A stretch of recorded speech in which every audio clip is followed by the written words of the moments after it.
¿Por qué será que cuando el dolor toca nuestra vida, que cuando sufrimos una derrota, la primera cosa que imaginamos es que Dios nos abandonó? Dios, ¿dónde está Dios?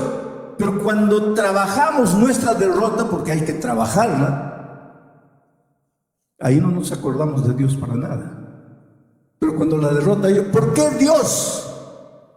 ¿Dónde está Dios, querido? Dios está donde siempre estuvo, a tu lado. Tú eres lo más precioso que Dios tiene en esta vida. Si tú pudieses entender cómo Dios te ama. Vamos a leer lo que dice el texto para esta mañana. Josué capítulo 7, versículos 6, 7 y 10. Dice así: entonces, ahí ya comenzamos, porque en la palabra de Dios cada palabra tiene sentido. Ese entonces no está por estar. Ese entonces tiene un sentido. Y para que tú entiendas qué significa entonces, tendrías que leer los versículos 1, 2, 3, 4, 5 y 6. Ahí vas a entender por qué el 7 dice entonces. Se está refiriendo a lo que está escrito antes. Por eso cuando se prepara un sermón con un texto, hay que leer el contexto. Hay que ver lo que Dios está hablando antes, lo que Dios habla después. ¿En qué tiempo fue escrito? ¿Para quién fue escrito? ¿Por qué fue escrito? ¿Cómo era la cultura de la gente en los días en que el texto fue escrito? Y cómo traer las lecciones de aquel tiempo para nosotros hoy. Porque un día yo estaba viajando con un extraño a mi lado y empezamos a conversar. Y él se enteró que yo era pastor y que yo estudiaba la Biblia. Y él me hizo una pregunta. Me dice, con todo respeto, no me lleve a mal. Hoy, en pleno siglo XXI, hay lugar para la Biblia. La Biblia no fue escrita en tiempos antiguos, siglos atrás. La cultura era otra, la gente era otra, la ropa era otra, la comida era otra. ¿Cómo es que un libro tan antiguo puede tener valor hoy? Interesante pregunta, y hay mucha gente que se pregunta la misma cosa. Entonces yo les respondo lo que le respondí a él. Abre la Biblia y casi al principio vas a encontrar la historia de un asesinato. Un hermano mata a su hermano por razones que nadie explica. Ahora abre el periódico de hoy o prende la televisión, oye el noticiero y vas a ver que hermanos matan a sus hermanos, que hijos matan a sus padres, que vecinos matan a sus vecinos. Los tiempos cambiaron, pero el ser humano no cambió. Los temores de aquellos tiempos son los temores de hoy. Las luchas internas, psicológicas, emocionales de aquellos días son las mismas luchas que el ser humano experimenta hoy. Así que la Biblia tiene un valor actual, aunque fue escrito siglos atrás. Pero para eso hay que entender el texto y hay que traer las lecciones a través de los tiempos para los días actuales. Y ese es el trabajo del predicador. No quedarse durmiendo en la exposición del texto, sino actualizar el mensaje para nuestros días. Dicho esto, vamos a la lectura del texto. Entonces Josué rompió sus vestidos y se postró en tierra sobre su rostro delante del arca de Jehová hasta caer la tarde, él y los ancianos de Israel, y echaron polvo sobre sus cabezas. Siguiente versículo. Y Josué dijo: Señor Jehová, ¿por qué hiciste pasar a este pueblo el Jordán para entregarnos en las manos de los amorreos, para que nos destruyan? Ojalá nos hubiéramos quedado al otro lado del Jordán. Siguiente versículo. Y Jehová dijo a Josué: levántate, ¿por qué te postras así sobre tu rostro? Ese es el texto. Voy a pedir que saquen de la pantalla ahora el texto, porque voy a contarles un poco el contexto. ¿En qué circunstancias fueron pronunciadas estas palabras? Resulta que el pueblo de Israel, que había salido de la esclavitud de Egipto, había llegado al límite de la tierra prometida. Y la primera ciudad que conquistaron era una ciudad poderosísima, era una ciudad fortificada. Sin embargo, milagrosamente el pueblo de Dios derrotó al ejército de los cananeos. Jericó cayó bajo el poder y las manos del pueblo de Israel. Dios había prometido, cuando liberó a Israel de Egipto, que les daría la tierra prometida. Primera lección: los hijos de Dios no nacimos para la derrota, para el fracaso, para la incompetencia, para la mediocridad, para el pesimismo. Los hijos de Dios nacimos, vinimos a este mundo para vivir vidas plenas de victoria, vidas realizadas, vidas plenas, felices. El problema es que por algún motivo este mundo está contaminado, y uno de los virus, de las bacterias que aniquila la vida de mucha gente, es justamente la derrota. Creo que todos nosotros, de alguna manera o de otra, ya hemos sufrido alguna derrota en la vida financiera, en la vida profesional, en la vida familiar, en la vida personal, en nuestras relaciones humanas. Alguna vez hemos sido derrotados. Israel, después de aquella tremenda victoria sobre Jericó, una ciudad que humanamente, desde el punto de vista de cualquier ser humano, sería imposible ser derrotada, fue derrotada, no por la fuerza de Israel, sino por el poder de Dios. Porque si ustedes leen la historia, Israel no movió un dedo para conquistar Jericó. Solo cantaron, solo alabaron el nombre de Dios, solo tocaron trompetas y los muros cayeron y la gente fue derrotada. Eso es lo que Dios quiere de ti, que tú salgas en la vida con espíritu de alabanza, de adoración, de júbilo, de alegría, que tú creas en las promesas divinas, no que te quedes en la casa sentado esperando que un empleo caiga del cielo, no que te quedes en la cama lamentándote lo que pasó. Dios quiere que salgas con espíritu de alabanza. Tú vas a ver que al final de cuentas no vas a mover un dedo, porque el mismo Dios que te llamó para la victoria te va a entregar la victoria. Pero si tú sales, no si te quedas sufriendo, llorando, sintiéndote derrotado. El pueblo de Israel conquistó Jericó. La segunda ciudad cananita que debería conquistar era una ciudad llamada Ai. No era nada esa ciudad comparada con Jericó. Tanto así que Josué envió espías para ver, y los espías volvieron y dijeron: mira, Josué, no tenemos por qué mover todo el ejército, mandemos unos 2,003 hombres, que es suficiente. Esa ciudad no es nada. Si hemos derrotado Jericó, ¿cómo vamos a derrotar a esos pobrecitos hoy? Y ellos se olvidaron de Dios. y ahora partieron por sus propias fuerzas y fueron vergonzosamente derrotados. Murieron 36 o 39 israelitas en la batalla.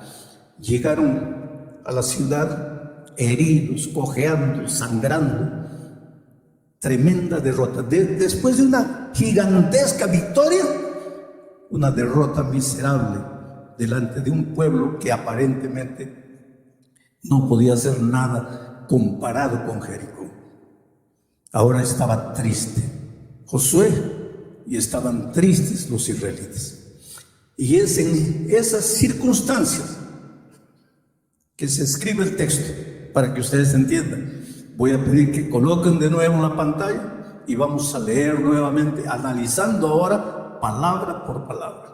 Entonces ¿de qué? Después que llegaron los derrotados, sangrando, heridos, avergonzados. Después de eso, entonces, Josué rompió sus vestidos.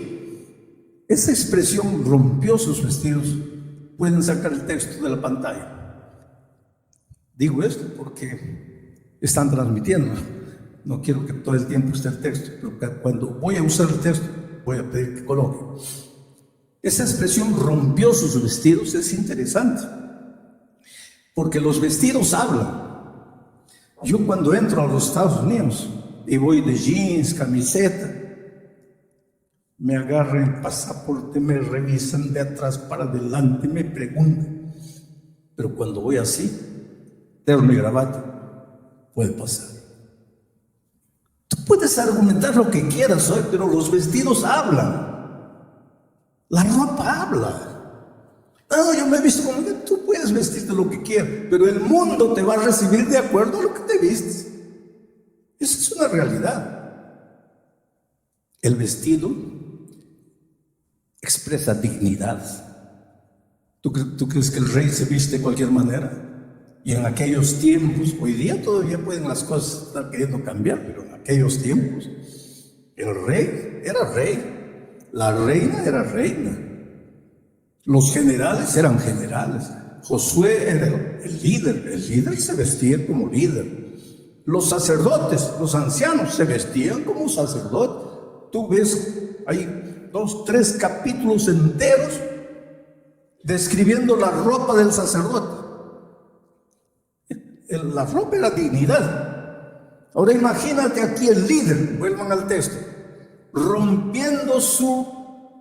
rasgando los vestidos.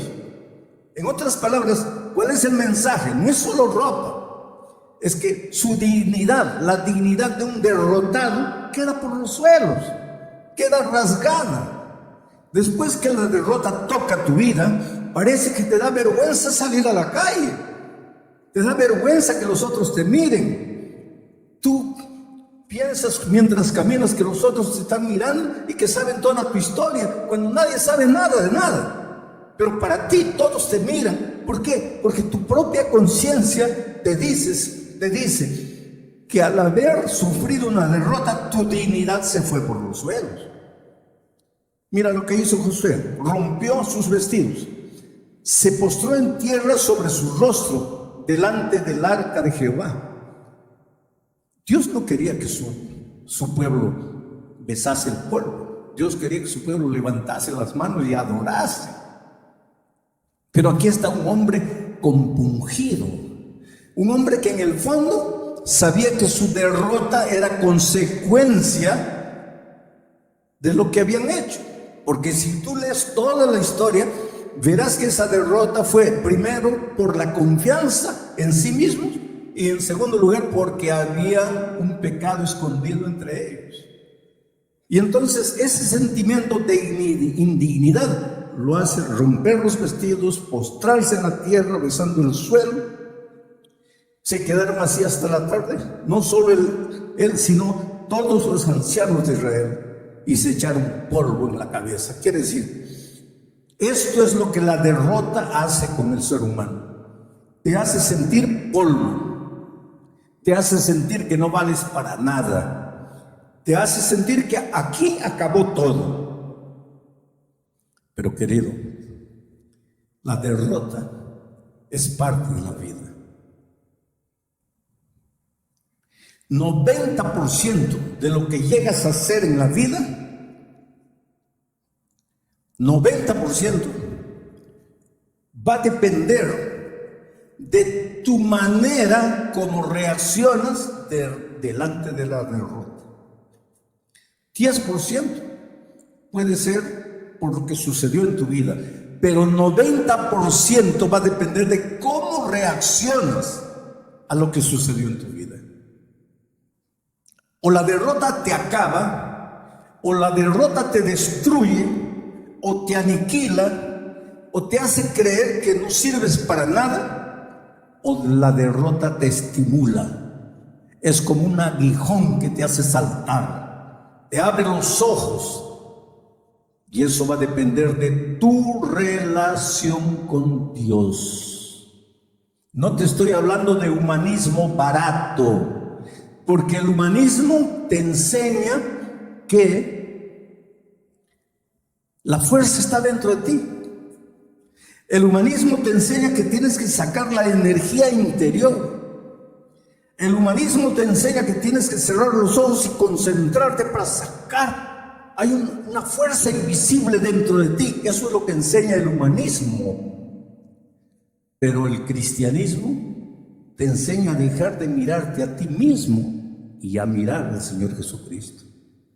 Porque cuando tú te ves dentro de ti mismo, solo hay un pozo, es un vacío, es un sentimiento que te atormenta de día, de noche, y no sabes por qué. Yo siempre cuento la experiencia de un hombre millonario en el Brasil, que un día la secretaria le dio un libro mío. Yo agradezco a las editoras del mundo. Aquí la Safeliz es una de las que edita mis libros, y creo que es la editorial que esparce mis libros en varios idiomas. Los otros editan en la lengua del país, ¿no? Pero un libro mío llegó a las manos. En Navidad la secretaria le dio de regalo a su jefe un libro mío, y él lo dejó ahí. Pero un día que se sentía mal, se sentía vacío, comenzó a hojear el libro. Entonces llamó a la secretaria y le dijo: mira, márcame una cita con este hombre. Pobre secretaria, ¿dónde me iba a encontrar? El Brasil es un país de 200 millones de habitantes o más. ¿Dónde me iba a encontrar? Pero jefe es jefe. Y si el jefe es un millonario, pues la muchacha tuvo que ir para aquí, preguntar aquí, hasta que me localizaron. Y yo no tenía tiempo para ir a San Pablo para encontrarme con esta persona. Pero iba a viajar un día, iba a parar en San Pablo. Le dije: lo que puedo hacer es parar ese día, un día ahí, para hablar con este hombre. Y yo sabía quién era, uno de los hombres más poderosos del Brasil. Cuando hay un movimiento financiero en el país, los periodistas corren a pedirle su opinión. Es un hombre extraordinario, da trabajo a miles y miles de personas. Y me sentí emocionado cuando me senté frente a él. Y él me dijo: usted se debe estar preguntando por qué lo llamé. Me dijo: mire, yo soy un hombre rico, usted sabe. Claro, yo sé. Yo puedo comprar lo que quiera. No hay nada en el mundo que yo pueda comprar, que yo no pueda comprar. No importa cuánto cueste. Yo puedo viajar a cualquier país del mundo, no necesito comprar un pasaje. Yo tomo mi propio avión, mi propio piloto para que me lleve a donde yo quiera. Y me comenzó a hablar de las riquezas. Y yo pensaba dentro de mi corazón: pero ¿qué quiere este hombre? ¿A dónde quiere ir? Y él me dijo: mire, usted sabe que hombres millonarios generalmente explotan a sus trabajadores. Yo no. Puede preguntar a cualquier trabajador mío, ellos me consideran un padre. Usted sabe que hombres de mucho dinero pueden tener la cantidad de mujeres que quieran. Y yo no. Yo soy fiel a mi esposa. Usted puede preguntarle a mi esposa. Usted sabe que hijos de gente de mucho dinero generalmente malgastan el dinero de los padres. Mis hijos no. Ellos van a continuar haciendo crecer el imperio financiero que yo construí. Yo vengo de la nada. Yo nací pobre. Y todo esto lo hice con trabajo. Yo no necesito a Dios. Y entonces eso despertó más mi curiosidad. Pero entonces, ¿qué quiere este hombre? ¿Para qué me llamó? Y él me dijo, yo lo llamé porque cuando llega la noche y me acuesto, siento como un dolor aquí dentro, como un vacío que me incomoda, que no me deja dormir. Yo no le he hecho mal a nadie. Yo no le debo nada a nadie. Yo doy mucho dinero para obras de caridad. Yo hago el bien, pero porque siento este vacío. Y leí su libro, y por eso lo llamé. Quiero que me diga qué me falta. Solo le pido dos cosas. No me pida que me vuelva miembro de su iglesia. Y dos, no me hable de Jesús. Le dije, pero usted sabe que yo soy un pastor. Sí. Y los pastores solo saben hablar de Dios, de Biblia, de religión. No pueden hablar de otra cosa. Le dije, yo puedo hablarle de lo que usted quiera. Si usted quiere, yo le hablo del fútbol. Que el Real Madrid va a ser campeón de la Champions. Estoy bromeando. Yo le puedo hablar de fútbol. Yo le puedo hablar de la cotación del dólar. Yo le puedo hablar de la tendencia de la bolsa de valores. Le puedo hablar de política, de historia, de lo que usted quiera. Pero usted me hizo una pregunta específica. ¿Qué me falta? Y dólar no le falta. Acciones en la bolsa de valores no le falta. Fútbol no le falta. Política no le falta. Pero usted no quiere que hable de Jesús. Y lo que le está faltando es Jesús. ¿Pero por qué? Porque un día usted salió de las manos de Dios. Usted está aquí. Está incompleto. Porque lejos de Dios usted siempre será incompleto. Necesita devolverse a Dios para ser completo. Pero usted no quiere. Usted aquí solo confía en su fuerza, en su capacidad empresarial y ahora confía en el dinero. Pero nada de eso lo va a satisfacer nunca. Usted necesita devolverse a Dios. Él me miró una y otra vez. Me dijo, gracias por haber venido. Déjenme pensarlo. Y así terminó nuestro encuentro. Y en la persona de ese hombre, yo vi la realidad de tanta gente en el mundo. He hablado con políticos, con estrellas de televisión, con gente famosa, que con lágrimas dicen, pastor, mi vida está destruida. Me siento mal. Necesito algo, pero no sé qué. Oh, querido, necesitas a Jesús. El ser humano es un ser humano múltiple. Tiene tres lados. Un lado físico, un lado mental, emocional y un lado espiritual. Pero hay gente que piensa que tiene solo dos lados, un lado físico y un lado mental emocional, pero que no tiene el lado espiritual.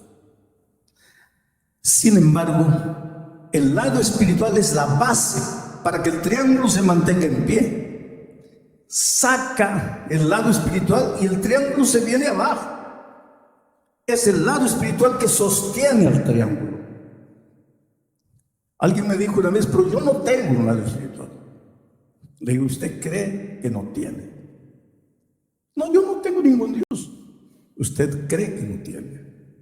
Su Dios es su propia idea, es su propia filosofía de vida. Pero usted tiene un Dios.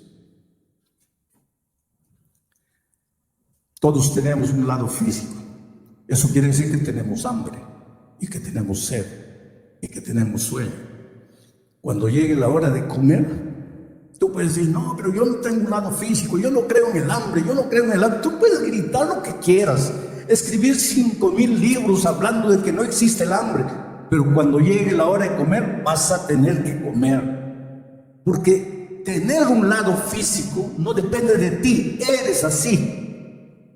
Tener un lado mental y emocional no depende de ti, eres así. Y tener un lado espiritual no depende de ti. Porque saliste de las manos de Dios y nunca serás completo si no te devuelves a Dios. Cuando una persona que no tiene a Dios sufre una derrota, se acabó todo. Se desespera y hasta se suicida. Porque no quiere enfrentar al mundo, porque no quiere enfrentar la vergüenza, la opinión de los otros. Vamos a seguir analizando el texto bíblico. Siguiente texto. Mira lo que Josué le dijo a Dios.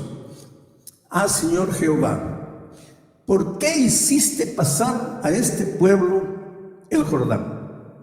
Para entregarnos en las manos de los amorreos, para que nos destruyan. Esa palabra destruyan es clave, porque la derrota te puede destruir, te puede anular, te puede condenar el resto de tu vida a vivir una vida de miseria, de conmiseración, arrastrándote como un gusano por la tierra, comiendo el polvo. Eso es lo que estaba sucediendo con Josué. En primer lugar, él buscó un culpable. ¿Quién es el culpable de la derrota? ¿Y sabes a quién le echó la culpa? A Dios. Mira la respuesta. ¿Para qué nos trajiste? Allá en Egipto éramos esclavos, pero estábamos tranquilos. Ahora, tú nos trajiste, ¿para qué? Para hacernos morir aquí en esta tierra. El culpable es Dios. ¿Por qué será que cuando el dolor toca nuestra vida, que cuando sufrimos una derrota, la primera cosa que imaginamos es que Dios nos abandonó? ¿Dónde está Dios? Pero cuando trabajamos nuestra derrota, porque hay que trabajarla, ahí no nos acordamos de Dios para nada. Pero cuando la derrota, ¿por qué Dios? ¿Dónde está Dios, querido? Dios está donde siempre estuvo, a tu lado. Tú eres lo más precioso que Dios tiene en esta vida. Si tú pudieses entender cómo Dios te ama. Es que vivimos en un mundo en que se banalizó la palabra amor. ¿Cómo un hombre puede mirar a la esposa después de 20 años y decir, ya no te amo? Mi amor se acabó. ¿Cómo se acabó? El amor no se acaba. Lo que pasa es que nunca amaste. Lo que tú llamabas amor no era amor, era pasión, era atracción. Lo que tú quieras, pero no te atrevas a darle el nombre de amor a un sentimiento humano y pasajero. Inclusive porque el amor no es sentimiento, el amor es un principio. Los sentimientos pasan, el principio es eterno. Eso es lo que dice 1 Corintios 13. El amor es eterno, el amor no acaba nunca. Entonces, como vivimos en un mundo donde se banalizó la palabra amor, cuando yo digo, Dios te ama, tú eres lo más precioso que Dios tiene en esta vida, inconscientemente tú piensas, no, esa es frase bonita de predicador. No, querido. En las alturas de mi país, allá en la sierra peruana, un ebrio con una botella de alcohol en la mano, tambaleando, se acercó a mí y me dijo: ¿cómo Dios me puede amar? Yo no valgo para nada. Yo soy un pobre borracho, ebrio. Yo golpeo a mi esposa, a mis hijos. Yo gasto mi dinero en alcohol. ¿Cómo Dios puede amarte? Tú nunca vas a entender cómo Dios puede amarte. Yo no entiendo cómo Dios puede amarme. Pero Dios te ama. Para Él eres la cosa más preciosa que hay en esta vida. Y Él te conoce como tú no te conoces a ti mismo. Tus flaquezas, tus luchas, tus pensamientos, tus sentimientos más ocultos, más escondidos, aquellos que tú no tendrías el valor de contárselo a nadie, Dios sabe, y a pesar de eso te ama. Entonces, cuando la derrota llega a tu vida, no digas: ¿dónde está Dios? Porque Dios está a tu lado, esperando que tú reacciones. Y mira la respuesta de Dios a Josué, siguiente versículo. Jehová dijo a Josué: levántate. Si has sufrido una derrota en tu vida, o si estás en este momento saliendo de la derrota, o si te sientes derrotado, aquí está la ventaja de predicar la palabra. No es palabra de Alejandro Bullón. Mira lo que Dios te dice. Y Jehová dijo: saca a Josué, a María, a Rosa, a Pedro, a Francisco, yo no sé cómo te llamas. Y Jehová te dijo a ti, derrotado, acabado. ¿Qué te dijo? Levántate. ¿Qué haces ahí? Lamentándote, creyendo que está todo acabado, que está todo... Levántate. Yo no te crié para el fracaso, para la derrota. La derrota es un accidente en la vida. ¿Has sufrido algún accidente de tránsito? Mario sufrió hace 15 días. La esposa de Sergio sufrió la semana pasada. Y acabó la vida. Accidentes son accidentes, querida. Las grandes victorias están hechas de derrotas. Quiere decir, de la manera como enfrentas la derrota, la manera como encaras la derrota. Pasaste por la derrota, toma la derrota. Analiza, piensa, ¿por qué? ¿Cómo? ¿Dónde? ¿Qué puedo corregir? ¿Qué puedo evitar? ¿Qué puedo repetir? Y levántate, porque tu Dios es un Dios de victoria. Fuiste creado para victoria y vas a llegar a la victoria, porque antes de que Israel entrase a la tierra prometida, Dios le dijo a Josué: levántate. Dios siempre le vive diciendo a sus hijos: levántate, levántate, Josué, contempla la tierra. Desde esa frontera hasta la otra, toda la tierra es tuya. Solo entra, apodérate. Oh, querido, el mundo es tuyo. Los sueños todos son tuyos. Tus ideales, tus aspiraciones son tuyas. Dios ya te las entregó. Si Dios no hubiera colocado ese sueño en tu corazón, tú jamás hubieras soñado. Si Dios no hubiese colocado ese plan en tu mente, tú jamás hubieras imaginado. No nació de ti, vino de Dios, porque fuiste llamado para ser victorioso. Entonces levántate. No puedo. Jamás digas no puedo.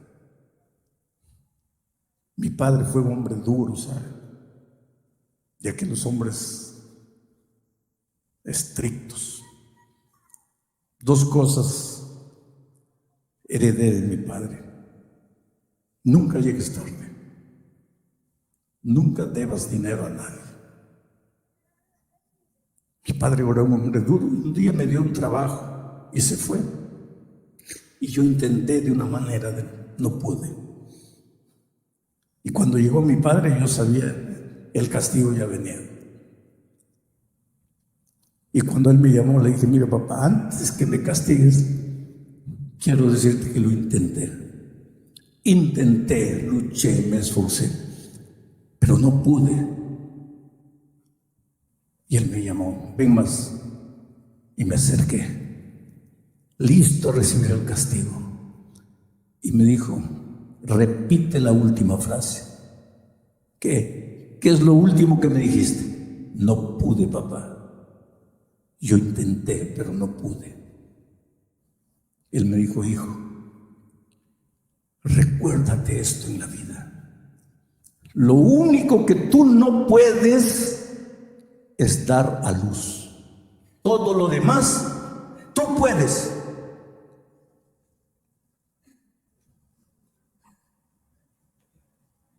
Y yo te diría una cosa que te puede hacer sonreír. Y si tú crees en Dios, hasta dar a luz podrías.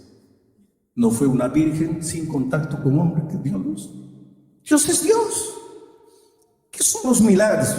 Los milagros son cuando Dios interviene y rompe las leyes de la naturaleza. Porque la naturaleza dice que si pisas al agua te hundes. Ahora Dios viene y rompe la ley de la naturaleza y Pedro camina sobre el agua y no se hunde. Ese es Dios. El Dios de la victoria. Tu Dios. Pero tienes que estar seguro que es tu Dios. No es el Dios de los otros. No es el Dios de la iglesia, es tu Dios. Y para eso tienes que vivir una vida, una experiencia de vida real con Él. Tienes que entregarle tu corazón. Tienes que decirle: Señor, estoy aquí. Yo creo en ti. Yo te acepto como mi Dios creador. Te acepto como mi Salvador, como mi compañero de todos los días. Y yo quisiera hacerte una invitación esta mañana para que aceptes eso. Que abras tu corazón y le digas a Dios: Señor, estoy aquí. Te entrego mi vida. Y esta es una invitación para toda la iglesia. Hoy es el primer día. Yo voy a pedir que lentamente te levantes donde estés y le entregues tu corazón a Dios, aunque ya lo has hecho alguna vez. Y que le digas: Señor, estoy aquí, te entrego mi vida, me rindo a ti.